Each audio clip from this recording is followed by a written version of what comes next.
This is an Uncovered Japan company research report on digital arts, ticker 2326. Digital Arts is a Japanese cybersecurity software specialist whose products sit at the entrance to web browsing and email traffic for schools, public agencies, and businesses. The investment question is simple.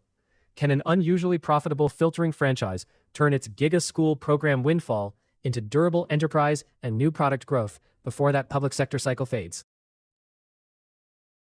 The starting snapshot is striking.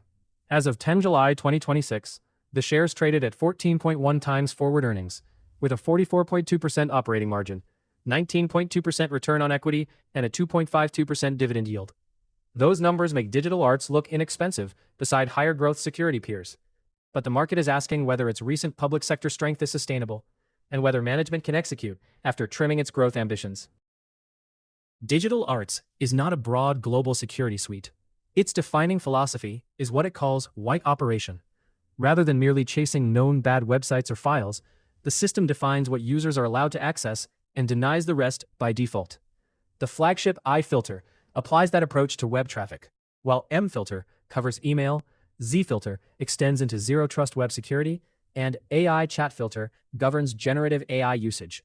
The company says iFilter processes roughly 19 billion access events a day, creating a sizable operating data foundation for AI-era controls. The customer mix shows both resilience and concentration of risk.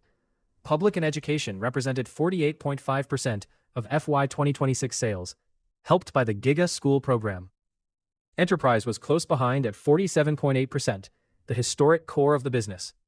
The home segment was only 3.7% and declined year-on-year, pressured by free operating system controls. The two-pillar mix is healthier than reliance on one customer category alone, but public sector growth has a known cycle date. GIGA is the central recent driver.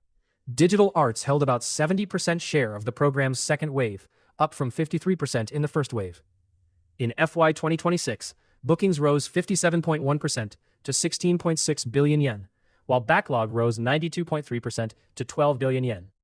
Because much of the new business is cloud subscription revenue, recognized sales arrive over time, rather than all at once.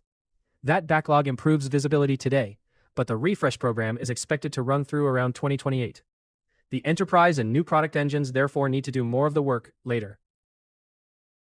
The 5-year earnings record is steady, rather than explosive. Revenue compounded at 4.6% from FY 2022 to FY 2026, and operating profit compounded at 3.8%. FY 2026 revenue was 10.8 billion yen, and operating profit reached 4.79 billion yen. The margin is exceptional for a company of this size, supported by a focused product set and a lean workforce. The question is whether the high margin can remain intact as cloud costs, competition, and product investment become more important. Digital Arts' moat begins with the allow list architecture and a premium position in Japanese filtering.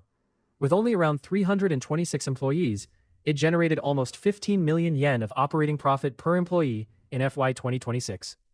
Yet the business also depends heavily on channel partners. 2 distributors accounted for roughly 51% of sales, leaving the company one step removed from customer demand signals. More than 90% of revenue is domestic. The strategic task is not to abandon distribution, but to develop a stronger direct relationship with end users while retaining partner scale. Management has reframed FY 2027 as a reform year after withdrawing an earlier 15 billion yen revenue ambition. The report's base case reaches roughly 13.4 billion yen of revenue by FY 2029, still below that abandoned target.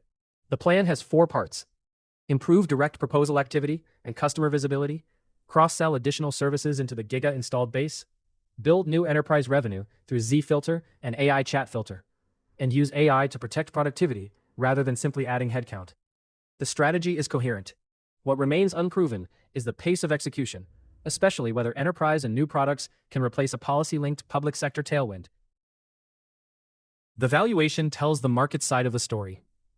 Digital Arts traded near 36 times earnings at the end of FY 2022, around 20 times at the FY 2026 year-end, and 14.1 times forward earnings by July 2026. The 5-year average was about 24 times. This derating followed earnings guidance disappointments and the withdrawal of the medium-term revenue goal. In effect, the market has stopped paying for growth. A re-rating would require evidence that public sector orders are holding up and that enterprise, zero trust, and AI governance products are gaining traction. The peer comparison highlights the anomaly. Digital Arts had a 44.2% operating margin, above the approximately 20% for Trend Micro and 17% for Henge in the report's comparison. Yet Digital Arts traded at 14.1 times forward earnings, versus roughly 25 and 43 times for those examples. Its enterprise value to EBITDA was only about 5.1 times after adjusting for cash. The discount may be an opportunity, but it can also be a rational price for a franchise facing a growth handoff and execution risk. The report's 3-year scenarios make the trade-offs concrete. The author's bear case implies 3,214 yen, down 19%, if GIGA competition increases, enterprise stalls, and margins move below 40%. The base case implies 5,591 yen, up 41%, if backlog converts and reform progresses gradually while margins remain near 45%. The bull case assumes direct selling reform works and growth re-accelerates. These are author estimates, not company guidance and not investment advice. Digital Arts combines a real security moat, industry-leading margins, net cash, and a record of shareholder returns, with a very specific execution test. The company must convert its GIGA-driven installed base into durable enterprise and new product growth before the public sector cycle fades. Investors should watch the October second quarter result, public sector order trends, enterprise growth, Z-filter and AI chat filter adoption, margins, and the persistent margin-long overhang. That is the whole research case.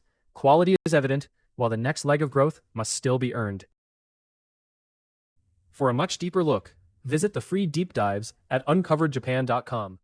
We go beyond the headline numbers to cover the business, financials, valuation, risks, and catalysts. This video is for information and education only. It is not investment advice or a recommendation to buy or sell any security. Always do your own research.